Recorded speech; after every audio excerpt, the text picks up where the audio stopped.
everyone, it's Michael, and I am so excited to be doing the bloom profile video for number 20 in my collection, my Bulbophyllum Ambrosia. Now this is exceptionally exciting to me because I purchased this orchid in June of 2017 and have never gotten it to successfully bloom before. Now the interesting thing is I wasn't going to show this because it only has one bloom, and I know that these can be quite prolific bloomers when they are fully established.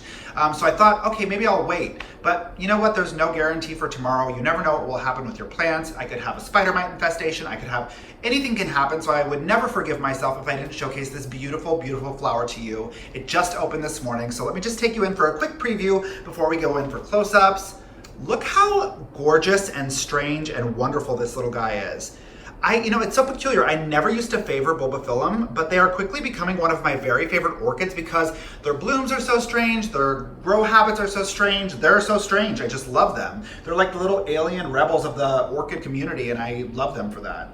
So a little history on this one. This one grows native to Hong Kong, Vietnam, and it typically requires humidity of 80% or higher. You'll see when I show you the close-ups, I have it sitting right above my humidifier. So that was the best I could do for it. I also had to change my grow system quite a few times. So I started off doing semi-hydroponics. It never seemed to accelerate. It never seemed to suffer, but it just never really did well. So after maybe a year and a half of that, I took it out. I put it on a mount, but the mount was drying out so quickly that I did see the bulb starting to desiccate. So then I finally switched it to what I have it in now, which is just basket culture. I have some very loosely packed sphagnum all around it. Just because I wanted to elevate the overall humidity. I wanted to make sure it has perfect aeration, and it just started to put out, you can see it has a new growth here, it has a new growth coming in on the other side. Quite suddenly it really started to accelerate and develop. So it's interesting, I think that Bulbophyllum straddle this line between really wanting constant moisture and incessant aeration. So it seems like kind of conflicting schools of thoughts, but they aren't. You just have to keep it wet and keep the air moving.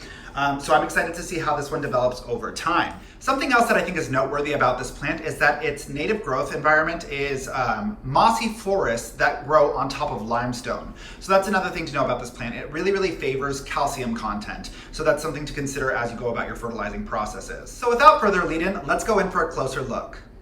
In regard to the developmental timeline on this plant, the flower spike actually appeared June 26th, but the plant didn't go into bloom until September 5th. So that's about a 2-month incubation period before you will actually see the blooms. New flower spikes are formed at the base of each pseudobulb, both old and new. The bloom itself only grows to be about the size of a nickel, so it's not a huge display, but it is an impactful one. The foliage is a deep and velvety green, but I find that if you give these higher amounts of light, they will eventually turn a little bit more vivid. Now, it is said that they can only tolerate low light, but I find that this does well with about 1 to 2 hours of daily sunlight. The coloration on this plant is subtle but wonderful. You have the strange tongue-shaped white lip, you have these gorgeous pale yellow petals, and then on the sepals you have these subtle pink stripes. In terms of the fragrance, I can see why this is such a wildly popular fragrant orchid. It has the most subtle scent of vanilla and honey, but it's sweet. It's very legibly sweet. It's just like this generally pleasing, very gourmand. It's almost edible. It's so, so lovely. I love the smell of this plant. And it's so strange that a plant this small, a bloom this small, is capable of producing that much fragrance, but it really is quite impactful. Now, like with all of my other bloom profile videos, this video will serve to be a living timeline for this plant. So I'm going to document exactly when it bloomed, exactly when it goes out of bloom, so you can kind of see how long it stays in bloom, but also understand that that can change over time and periodically with the growth and the health of the plant. One of the other things I really like to talk about during my bloom profile videos is when generally this will bloom, what season it will bloom in. But what I'm coming to understand, and maybe this is just because I'm an urban orchid grower and I'm not growing in a greenhouse with very clear peaks and valleys in terms of changes of season, it is said that this plant can bloom between late winter, so around November, through early spring, so around March.